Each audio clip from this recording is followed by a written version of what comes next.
বলো। ঠিক আছে, তাহলে গল্পটা এরকম। রাকিব, কিয়ান আর উনাইশা তিনজন বন্ধু।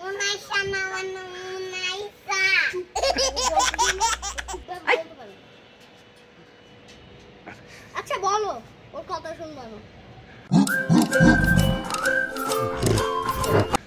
আচ্ছা, তাহলে গল্পটা এরকম।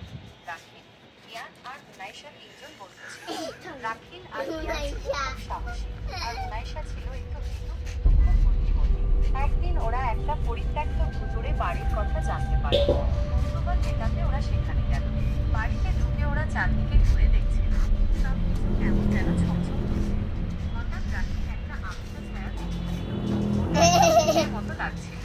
রাকিব ভয় পেয়ে চিৎকার করে উঠল। না রাখি তো, না না রাখি তো, চুপ চুপ।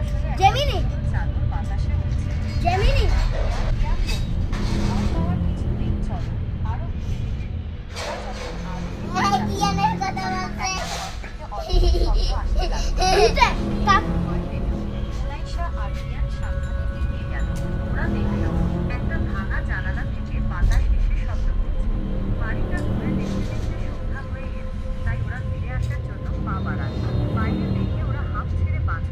তবে ওদের মনে একটা রোমাঞ্চকর অভিজ্ঞতা হলো।